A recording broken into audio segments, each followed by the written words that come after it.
안녕하세요. 삶의 신입니다. 왜 유독 공무원 인기가 실해졌다고 퇴사가 많다고 언론에서 계속 떠들까요? 그 다음에 요즘은 유튜브에서도 오늘 보니까 유명한 채널에 이 내용이 나오더라고요. 그래서 과연 이 공무원만의 문제인가 하는 생각이 좀 듭니다. 우리가 퇴사를 한다는 거, 이제 공무원은 면직이라고 하는데 의원 면직이라 그래요. 본인이 이제 그만두는 거. 잘리는 게 있고 이제 본인이 그만두는 게 있겠죠. 근데 잘리는 사람은 많지 않은데 본인이 그만두는 사람의 숫자가 늘어나고 있다. 상대적인 거죠. 예, 작년보다 올해가 늘고 뭐 올해보다 내년이 늘 거고 뭐 이런 건데, 자, 그 원인은 일단 뭘까? 그리고 우리는 이걸 어떻게 이렇게 알고 있을까요? 사실 이거 관심을 기울이지 않으면 모르는 내용이거든요. 뭐 간단히 생각하면 뭐 우리가 대기업이라고 하는 대기업들의 퇴사율을 알 수 있나요? 몰라요.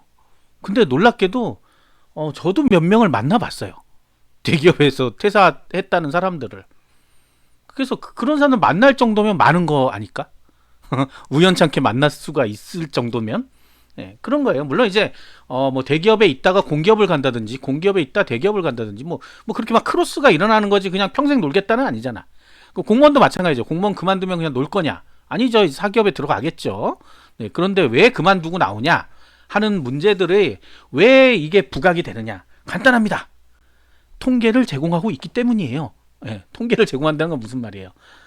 이거를 알려달라면 알려주거든요. 다른 거는 여러분이 삼성전자에 전화해서 가령 뭐 LG전자, 삼성전자에 전화해서 올해 몇 명이나 퇴사했어요? 그러면 알려줄까요? 안 알려주죠. 근데 공무원은 알려줍니다. 누가 알려달라면 알려주겠어요? 바로 국회의원들이 정보를 공개하라 그러면 공개합니다. 그래서 실제로 이 퇴사하는 인원 숫자가 계속 뭐 점점 늘어난다 하는 것도 다 대부분 다 국감 시즌에 나와요. 예, 국감 시즌에 그 자료를 달라 그러면 주거든요. 그래서 그거 하거나 아니면 뭐 이제 기자들이 그 통계를 가지고 있는 어떤 부서에다가 좀 달라 그러면 주는 거죠. 왜냐면 어차피 공개될 정보기 때문에. 자, 그러다 보니까 이게 두각이 되는 것 뿐입니다. 그리고 우리가 뭐 가령 우리가 A라는 신문사에서 뭐 삼성전자 5천 명 그만뒀어 이런 걸 쓸 수가 있어요? 못 쓰죠. 광고 주잖아. 근데 공무원은 때리기가 가장 좋다. 그러니까 이게 이면에 있는 내용들인데 이것들을 너무 이제 언론만 이제 의존한 사람들 입장에서는 그거 아무것도 모르면서 그냥 이거 맨날 그만둔데 하지 말아야지 이렇게 생각할 수 있다는 거죠. 기사 쓰기 좋은 거일 뿐이지 실제 우리나라 지금 20대 30대 뭐 40대까지도 이직이 엄청 많아요. 근데 그거를 굳이 왜 공무원을 부각시키냐?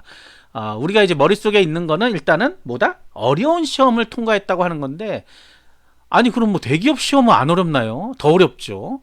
그죠? 중소기업도 마찬가지고 아무나 막 뽑아요? 요즘 아무나 뽑아주나? 안 그렇잖아. 뭐 입사 시험이란 게 쉬워요? 아니잖아. 근데도 자꾸 머릿속에는 공무원 시험 어렵다라는 생각이 있어서 그래요.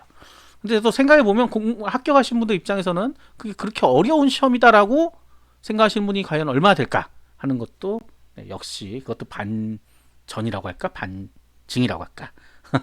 네. 그 다음에 이제 나오는 게 이제 낮은 급여 수준이잖아요. 급여가 너무 낮아서 그만둬요 하시는 분이 있는 반면에 일이 힘들어서 그만두는 분들. 그 다음에 사람이 싫어서. 근데 이 사람이 싫어서 힘들어서는 어느 회사나 다 있습니다. 전 세계적으로 다 해요. 직장 상사와의 트러블이 없는 직원 과연 몇 명이 될 거예요. 심지어 뭐 사장님이 수평적인 관계를 만든다고 직원들 사이 가운데 앉아가지고 일하고 있는 우리 페이스북 그런 사람도 있잖아. 근데 뭐 그 직원들은 그렇게 생각하냐고. 안 그래. 거기서도 뭐 요번에도 200명 잘렸다며요. 또 페이스북에서도.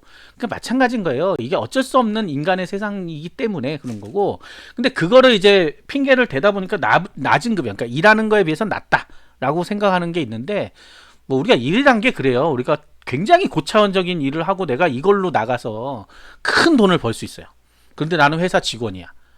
그러면 이게 문제가 생기는 건데, 사실 공무원 일이라는 게 힘들다, 어렵다, 뭐 민원인 상대고 해야 되니까. 근데 만약에 이게 천직이라고 생각하시는 분은 그게 그렇게 어렵지 않다. 5년 10년 있는 분한테도 모든 거는 사실 어려워요. 모든 새로운 일들은 어려운 거고, 신입사원은 더 어렵겠죠. 본인이 이제 첫 직장이 공무원이었으면 가장 힘든 일이에요 지금. 그리고 본인이 하는 일이잖아. 본인이 하는 일이 세상에서 가장 힘든 일입니다. 누가 여기 유튜브에 그게 있더라고요. 뭐 힘든 일 순위 해가지고 뭐 공장 뭐 노동일 하다가 제일 1번이 그거더라고요. 자기가 하는 일. 네, 자기가 하는 일이 가장 힘든 거예요. 자, 그런 것들 때문에 공무원 인기가 뭐 사그라든다 하지만 아직도 수많은 사람들이 공부하고 있습니다. 합격하려고. 그리고 이런 것도 있어요. 우리가 뭐 대기업 갈 수 있으면 대기업 가라 그래요. 저는 항상 그런 주의였어요. 공무원이 너무 좋아. 와, 이게 아니야. 예? 그 현실적으로는 그거 아니잖아. 여러분도 알고 있잖아. 그게 아니란 거를. 내가 어떤 처지, 상황, 예? 본인의 상황, 처지, 그다음에 뭐 인생 역전 아니지. 인생의 막다른 길에 갔을 때 빠져나갈 수 있는 어떤 그런 것도 될 수 있는 거고. 왜냐? 이 공무원은 시험으로만 선발하다 보니까 그렇죠. 다른 데는 그렇게 시험만 선발하는 데 없어요. 물론 얼굴만 보고도 선발하는 데도 있어요. 예. 근데 내가 그 수준이 되냐? 안 되잖아. 그죠? 그다음에 이제 평생 직장이라는 부분도 있는 거고. 본인이 크게 비리를 저지르거나 큰 실수 안 하면 잘리지 않아요. 근데 일반 회사에서는 아까도 얘기했지만 그 유명한 회사들도 사람들 내보내잖아. 근데 회사가 망할 수도 있잖아요. 대한민국 국가가 망하는 일이 있을 수도 있겠지만 그건 극히 드문 일이잖아요. 회사는 쉽게 망하잖아요. 쉽게. 최근에도 몇 개 뭐 어쩌고 저쩌고 뭐 건설사들 어쩌고 저쩌고 얘기들 많이 나오잖아. 그러면 결국 그분들이 나와서 할 일이 많지 않아요. 오늘도 보니까 기사에 보니까 40대, 50대가 다시 직장을 얻는 일은 굉장히 힘들다. 저도 이제 40대 후반인데 직장을 뭐 이력서 넣어가지고 이제 들어가기는 불가능합니다. 불가능해요. 많은 노력을 해봤지만 안 돼요. 나이에서 일단 걸리기 때문에 안 돼. 그러면 이제 완전 다른 일을 해야 돼요. 이제 몸으로 하는 일이라든지. 그럼 또 체력이 안 받아줘. 그런 것들이 있단 말이에요. 그러니까 그런데 공무원은 어쨌든 간에 뭐 내가 큰 일만 저지르지 않으면 끝까지 갑니다. 이게 가장 큰 메리트예요. 사실 따져보면. 그래서 이제 뭐 3, 40대 중에 회사에서 이제 이렇게 어이없이 잘리거나 이러신 분들이 또 도전을 합니다. 공무원에. 그런 분들은 또 이제 합격하면 물론 이제 급여가 굉장히 낮죠. 그런데 낮지만 그래도 다녀요. 왜? 일반 회사 다녀도 어차피 잘리거든. 이라고 생각하니까 안 잘리고 길게 가는 게 낫다. 라는 건 이제 지나온 사람들 얘기예요. 근데 이제 20대 이제 초반 중반의 경우 첫 직장이 공무원인 경우에는 순간 여기를 벗어나면 뭔가 새로운 세상이 열릴 것 같은데 라고 생각하는데 그럴 수 있죠. 예. 그게 이제 우리의 인생의 시행착오예요. 어쩔 수 없어요. 대기업 다니다 그만두신 분들, 중소기업 다니다 그만두신 분들, 뭐 어떤 분들은 퇴사하자마자 회사가 상장을 해서 대박이 나는 데도 있고, 그때 또 퇴사를 안 해서, 퇴사를 하면 그 주식을 다 내 건데, 안 해서 또 급락해가지고, 2년, 3년 뒤에 받아야 된다니까. 망한 사람도 있어요. 오히려 빚만 늘었어. 이건 다 인생의 시행착오예요. 어쩔 수 없어요. 그 행운이 있냐 없냐의 문제인 거죠. 자, 그래서 제가 하고 싶은 얘기는 뭐냐, 그런 것들 지금 나오는 얘기들 다 필요 없습니다. 특히 이제 공무원 시험 준비하시는 분들 입장에서는 이런 얘기를 들을 때마다 짜증나죠. 뭐 최저임금이라는데 하는데 실제 가서 받아보시면요, 처음에는 최저임금 맞아요. 그거는 어쩔 수 없어. 그러나 시간이 지나면 매년 오르죠. 임금이 매년 올라요.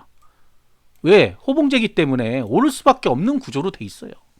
내가 감봉을 당한다거나, 아까 큰 실수 뭐 그런 거 있잖아. 감봉을 당하거나 뭐 강등을 당하지 않는 한은 계속해서 몇만 원이라도 오릅니다. 오르다 보면 나중에 급도 올라가고 승진하죠. 승진도 하고 급여가 점점점 많아져요. 그러나 그 수준이 뭐 대기업에 다니는 내 친구 부장님 만큼 올라가냐? 안 그래. 그렇게 올라갈 거면 대기업을 가라니까요. 그렇게 안 돼요. 그 다음에 내가 뭐 성과를 막 낸다고 해가지고 갑자기 9급이었는데 7급으로 된다. 그러진 않아. 그렇게 하려면 내가 7급 시험을 봐서 다시 합격하는 수밖에 없어요. 천천히 길게 올라갑니다. 빠르게 올라간다고 좋을 것도 없어요. 사실은 천천히 길게 그거는 기본 상황이니까 이걸 모르고 시작했다? 그건 정말 잘못된 얘기예요. 처우 개선은 뭐 어떻게 될지 안 될지 모르겠습니다. 나중에 이제 인원이 적어지고 공무원 할 사람이 적어진다 그러면 처우가 개선되겠지만 지금 상황에서는 뭐 이거 줄이는 판이니까 지금 어쩔 수 없어요. 그래서 그냥 한 5년 정도만 조금 고생하시면 그때부터는 좀 괜찮아집니다. 성과급도 나오고 뭐 각종 수당들이 좀 나와요.